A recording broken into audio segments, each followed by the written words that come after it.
Hey guys, so for today's video I'm going to be telling you guys the story of my first ever car accident, and it was definitely a scary, crazy experience, and today is actually exactly the 4-year anniversary of it. So recently I've been driving by the area and kind of getting flashbacks of the whole event, so I figured that it would just be a good video to share with you guys. Just gonna jump right in and tell you guys the story of my first accident. Before I even get started, can we just take a minute and appreciate the fact that my cat is just sleeping in the background of this video. We'll take it back to 2012. I was 18 years old and my friend and I had plans that night to go out to a club. The guy that I was seeing at the time had asked me to pick him up from work and bring him home. So I was like, okay, because my whole plan was to pick him up, drop him off at his house, and then go to my friend's house. We were going to get ready and go out. I was going to leave to pick him up, and I'm driving, and all of a sudden it starts flurrying, which normally flurries aren't really ever a problem unless it's supposed to be like a snowstorm and it starts sticking and creating like icy roads and all that. But with the car that I had, I never really had like a fear of driving in the snow because it was just like such a sturdy car. It didn't like drift around the road or anything like that. Mind you, the guy that I was seeing, his job was only like 10-15 minutes away from my house, so it wasn't really that far of a drive at all. But as I was getting closer, like more west, the roads started getting worse and the snow was getting heavier. The whole situation pretty much escalated from there. I get about halfway there, and then there was a guy in a Jeep that was in front of me, but he was in the lane over. So he was in the left lane, I was in the right lane. I'm just like driving my car, minding my business, like jamming out to some music, you know, like I normally do. And next thing I know, this guy like puts his blinker on and goes to switch lanes. Switches lanes, he gets like halfway, like mid lane switch, and all of a sudden his car just like completely loses control, starts fishtailing all over the road. He like kind of did like a 180 and the front of his car was facing the front of mine, and I just remember like panicking. I started screaming and I was just like, oh my god, I could literally like relive it in my head, like exactly what happened. I didn't even know what to do. I didn't know if I should hit the brakes. I didn't know if I should just like veer off and try and get around him. So I don't know. But then all I knew next was that he like spun out and now he was like facing me, and then he like was going back in the other direction now, and in the process of that, the back of his car smashed into the front of my car, causing me to fly off the road.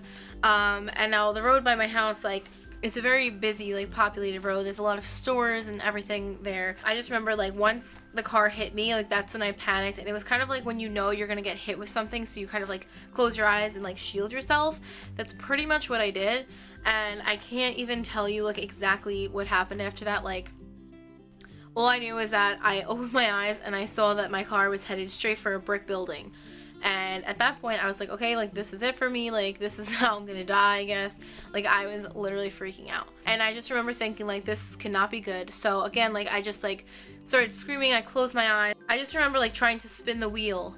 My whole car just like took control of itself and did a 180, and at this point I was on the side of the road, like in a patch of grass facing traffic, but then at the same time there was a huge tree right there as well, and as we all know, if like you hit a tree, odds are you're gonna probably die. Like, I remember like expecting to hit something, and then when my car just like made a dead stop and nothing else happened, I just like remember like being so relieved. I just remember the car like doing a 180 and just coming to a dead halt, and I was just like, I opened my eyes and I'm like, oh my god. Like, and then the guy came up to my car to like check if I was okay. He was obviously okay too, and then I get out and then I noticed like the reason why my car did the 180 at the last minute was because when my front tire hit the curb, I hopped the curb onto like the grass, it was such an impact that the tire blew out, causing the entire motion of the car to just switch, and it just turned.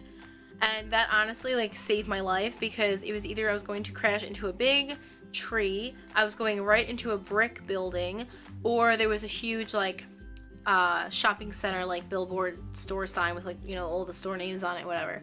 I actually have the picture. I have some pictures of like the tire tracks from the accident. I have a picture of exactly where my car landed, and it was just crazy to me how it worked out the way that it did, because I walked out from that without a scratch, and it was just like, I did get like a little banged up, but overall like I had no broken bones. I didn't have to go to the hospital. My first thing was like, okay, so like I had to call my parents obviously, and like my car, I couldn't drive it, and no one was answering their phone. I was just like sitting there with this cop. The cop showed up like within seconds of the accident. My friend called me and I was like, I can't go out tonight, like, you know, the roads are bad. And we had already said like, all right, let's not go out, because the more west you went, the worse it got.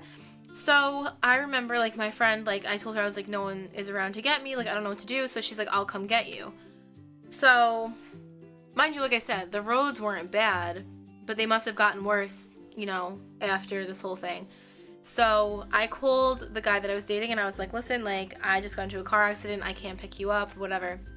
He ends up getting a ride from my friend's boyfriend at the time, and he literally drove past me and didn't even stop. Like, didn't even stop to see if I was okay. Like, I was on the opposite side of the road, but I mean, come on. If somebody you were dating, or even someone that you were friends with, if you saw that they were in a car accident on the side of the road, like, wouldn't you, like, go and check on them? Like, I don't know. Like, I still to this day am, like, really confused by that. Like, why would I be dating somebody that wouldn't even stop if I was just in a car accident?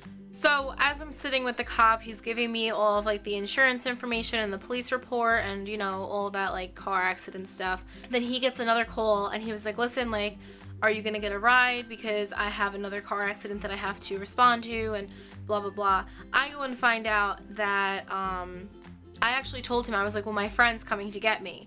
And then he brought up to me like, you know, is your friend, like, what way was she coming from? And I told him, and he's like, basically I figured out that my friend also got into a car accident on her way to get me. So I was like, this is freaking insane. Like, we both got into car accidents. Her car accident was like, I think either she lost control or whatever, and then a minivan crashed into her. And she was fine. Like, the car wasn't really that bad, but it was just like really scary because the cop actually drove me to her car accident. And I think I just like left my car where it was, and he drove me to her car accident. And then I just remember like her parents were so mad at me because they thought it was my fault that like I made her pick me up. And I was like, no, she offered to pick me up because I was in a car accident and no one was available to get me. I definitely think that there was a reason why we were both in a car accident, like completely prevented us from being able to go out that night for whatever reason. I'll never know, but it was definitely a crazy experience. And just the fact that we got into a car accident the same exact day, and it either could have been a lot worse, something else completely different could have happened, but either way, something prevented us from going out that night. But yeah, my car ended up being totaled, and it was just a lot of stress and all that was just like, I didn't want. But I'm grateful that it happened the way that it did, because I was fine, my car was totaled, but I got the money for it and I fixed everything that needed to be fixed. So it was definitely a really scary, stressful experience, but I think everything happened the way that it did for a reason, because who's to say that like when we went out that night that something even worse could have happened. So that was the story of my first ever crazy car accident. I hope you guys enjoyed this story time. If you did, make sure to hit that thumbs up button, and that way I can do more story times for you. If you've ever been in a car accident, tell me about it in the comments down below, because I'd like to read those. And follow me on social media, subscribe if you haven't already, and I'll see you guys in my next video. Bye. While they were doing that, I guess, like, I don't know, my heart stopped and like, beep, bye, like, I was pretty much gone, like, flatlined.